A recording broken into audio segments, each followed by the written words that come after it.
Good morning friends, welcome to our YouTube channel GST platform. आज मैं आपको GSTN के द्वारा जीएसटी पोर्टल पे आने वाले कुछ दिनों में काफी सारे चेंजेस और बड़े चेंजेस किए जाने हैं। तो क्या क्या चेंजेस हैं एक एक करके हम लोग देखते हैं। पहला है SMS based nil return filing for GSTR 3B and GSTR 1। ये चेंज आपको ऑलरेडी पता होगा, इंप्लीमेंट कर दिया गया है 1 जुलाई 2020 से। यानी कि जीएसटीआर 3B और जीएसटीआर 1 जो है वो अब नील रिटर्न अगर आपकी है तो वो आप एसएमएस के जरिए भी फाइल कर सकते हैं। ये तो आपने ऑलरेडी देख लिया है।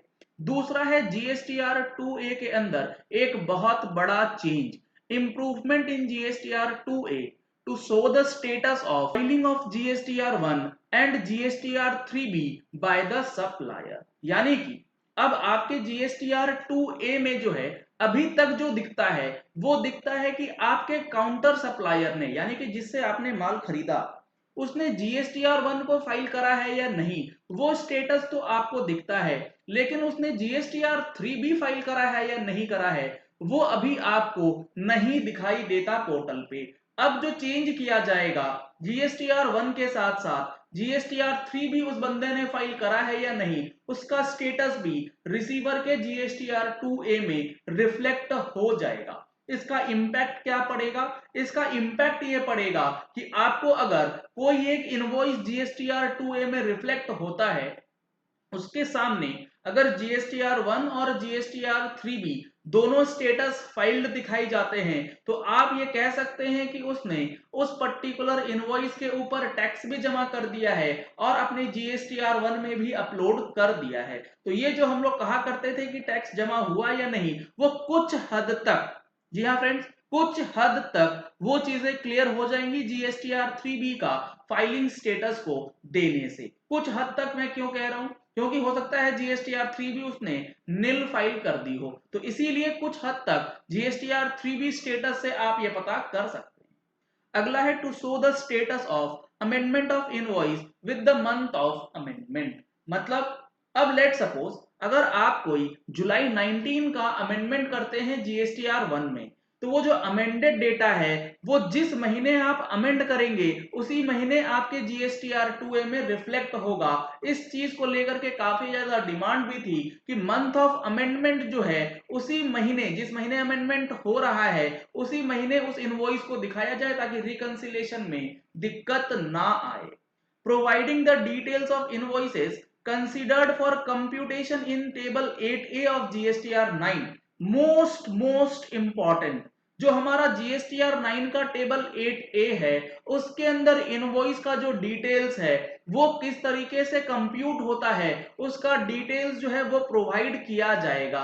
यानी कि टेबल 8A ऑफ जीएसटीआर 9 जो है उसका ब्रेकअप अब आपके सामने अवेलेबल होगा। फॉर द फाइनेंशियल ईयर 18-19 हो सकता है ये अवेलेबल हो जाए। जी हाँ फ्रेंड्स, जीएसटीआर 9 से रिलेटेड जो फाइनेंशियल ईयर 18-19 का ऑनलाइन वेबिनार रखा गया है 26 जुलाई 2020 को, अगर आपने अभी तक इसके लिए रजिस्ट्रेशन नहीं कराया है तो इस नंबर पे कॉल करके आप रजिस्ट्रेशन करा सकते हैं। इसके अंदर काफी सारी चीजें हम लोग प्रैक्टिकली डिस्कस करने वाले हैं। साथ ही साथ जो ये हमारा टेबल नंबर 8A जिसके अंदर चेंज होना है उसके बारे में भी डिटेल्ड इंफॉर्मेशन आपके साथ शेयर करी जाएगी। रजिस्ट्रेशन के लिए आप इस नंबर पे कॉल कर सकते हैं। अब देखिए जो अगला चेंज है वह है flow of ITC due to IGST paid on imports from ICES to the GST systems. जो बंदा इंपोर्ट कर रहा है, इंडिया के बाहर से अगर कोई माल खरीदता है तो वो आपके जीएसटीआर 2A में नहीं रिफ्लेक्ट करता फिलहाल। उस डेटा को भी अब जीएसटी सिस्टम में आईसीईएस पोर्टल से जो है वो पुल डाउन किया जाएगा और आपके जीएसटी पोर्टल पे ITC on IGST paid on import of goods भी दिखाया जाएगा। Linking of GSTR 1 and GSTR 3B for the flow of liability PDF mail of filed GSTR 3B। देखिए सर ये क्या हो रहा है, जो अभी आप जीएसटीआर 1 फाइल करते हैं और जीएसटीआर 3B फाइल करते हैं इसमें आपकी गलती क्या होती है? आपने 3B में कुछ और टर्नओवर दिखा दिया है, जीएसटीआर 1 में कुछ और टर्नओवर दिखा दिया है। लेकिन अब जो है जीएसटीआर 1 में जो आपने इनवॉइसेस अपलोड करे होंगे वो आपकी जीएसटीआर 3B की लाइबिलिटी से लिंक कर दिया जाएगा, टैग कर दिया जाएगा। यानी कि जीएसटीआर 3B की लाइबिलिटी और जीएसटीआर 1 की लाइबिलिटी जो है वो आपस में मैच होनी चाहिए as on the return filing date. कैसे होगा अभी मैं आपको ये लिंक होने के बाद जो फॉर्म है वो भी दिखाने वाला हूं। Linking of GSTR 2A and 2B। जी हाँ फ्रेंड्स, सही पढ़ रहे हैं आप, 2A एंड 2B, 3B नहीं, 2A and 2B and IceGate data with GSTR 3B for better ITC management। ये 2B एक नया फॉर्म इंट्रोड्यूस किया गया है। क्या है ये 2B? अभी हम लोग देखेंगे। 2A और 2B को GSTR 3B के साथ लिंक कर दिया जाएगा ताकि जो आप आईटीसी क्लेम करते हैं उसके अंदर मैचिंग जो है वो हो सके। तो जीएसटीआर 1 और जीएसटीआर 3B की लिंकिंग, साथ ही साथ 2A और 2B की लिंकिंग जीएसटीआर 3B के साथ कर दी जाएगी। अब एक एक करके देखते हैं ये 2B क्या है। पहले मैं आपको दिखा देता हूं फॉर्म 2B वो कैसा दिखेगा।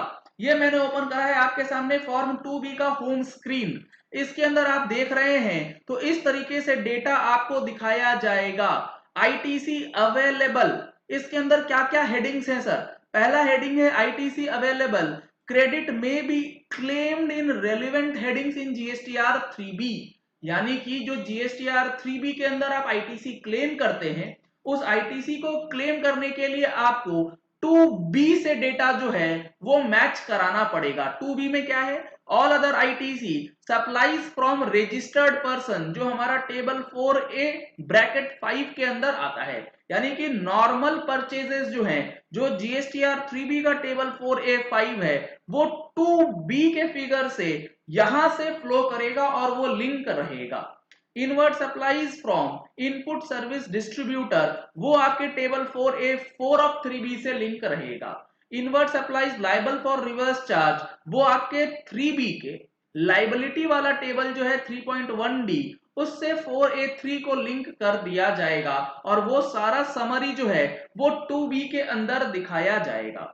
साथ ही साथ आईटीसी रिवर्सल और इंपोर्ट ऑफ गुड्स का ऑप्शन जो है वो भी 2B के अंदर दिखाया जाएगा और उसके अकॉर्डिंगली 3B से डेटा जो है वो लिंक होगा।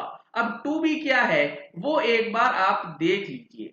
ये है हमारे पास 2B static statement generated monthly. ये डेटा जो है मंथली जनरेट होगा, पीडीएफ करा जाएगा और ईमेल कर दिया जाएगा जिस जीएसटी का 2B जनरेट होगा। Document level ITC available and unavailable, यहां पे आईटीसी अवेलेबल है या नहीं, वो अवेलेबल है या अनअवेलेबल है, वो इनवॉइस लेवल पे, डॉक्यूमेंट लेवल पे बताया जाएगा। ITC summarization aligned with GSTR 3B, यानी कि जीएसटीआर 3B में जो आप आईटीसी क्लेम करेंगे उसका एक समराइज्ड पिक्चर 2B में दिखा दिया जाएगा। Instant download of PDF and Excel, इसको आप पीडीएफ और एक्सेल दोनों में डाउनलोड कर सकेंगे। फिल्टर एंड सर्च ऑप्शन का इसमें दिया जाएगा ताकि आप सर्च करने में आपको दिक्कत ना आए। अब यहाँ पे जो हमारा जीएसटीआर 2A है वो एक डायनामिक स्टेटमेंट है। अपलोडेड एंड फाइल डॉक्यूमेंट्स दोनों दिखाया जाता है। इसका जो सिस्टम है वो ये नहीं बताएगा कि आपका ये आईटीसी अवेलेबल है या नहीं है। Document sit in original tax period hence difficult in reconciliation, क्योंकि 2A के अंदर जो डेटा आता है वो ओरिजिनल टैक्स पीरियड के अंदर चला जाता है, इसीलिए रिकंसिलेशन में दिक्कत आती है और 2A को डाउनलोड करने में भी काफी ज्यादा समय जो है वो लगता था। इस वजह से 2A के साथ साथ अब 2B भी जनरेट हुआ करेगा। Taxpayers wanted a quick process where all invoices on which ITC is available to them quickly and at one place। इसीलिए 2A के साथ अब 2B को इंट्रोड्यूस किया जा रहा है जिसमें आपकी ये सारी परेशानी जो है वो खत्म हो सके। तो कहने का मतलब है कि जीएसटीआर 2B जो होगा वो आपके जीएसटीआर 2A से बनेगा और इसके अंदर डेटा जो आपको क्लेम करना है एक पर्टिकुलर टैक्स पीरियड में उसकी डिटेल्स जो है वो दिखा दी जाएंगी। मोस्ट इंपॉर्टेंट चेंज 2A और 2B के साथ आपको आईटीसी का रिटर्न जो है वो मिलेगा। अगला जो चेंज है वो आपको देखना है कि जीएसटीआर 3B जो सिस्टम कंप्यूटेड बनेगी जीएसटीआर 1 से। This summary has been generated on the basis of your GSTR 1. These values are auto populated below may be used to fill in the relevant table in 3B. This summary is generated for information only.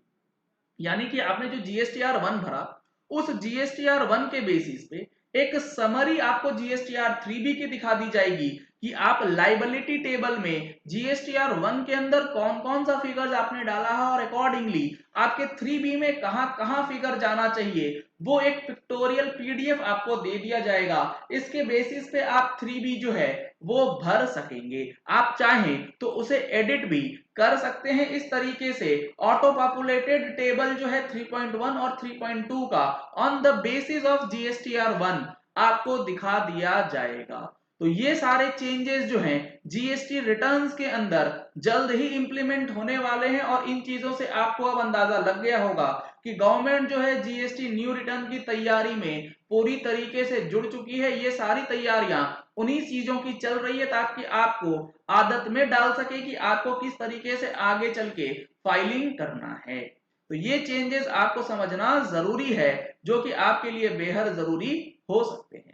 चलिए इस video को यही and करते हैं। आशा करते हैं कि आपको ये वीडियो पसंद आया होगा। अगर आपको ये वीडियो पसंद आया तो इस वीडियो को लाइक और शेयर करना मत भूलिएगा ताकि मैक्सिमम लोगों तक ये इंफॉर्मेशन पहुंच जाए कि जीएसटी के अंदर जो जीएसटी रिटर्न्स है उसके अंदर क्या चेंजेस किए जाने हैं।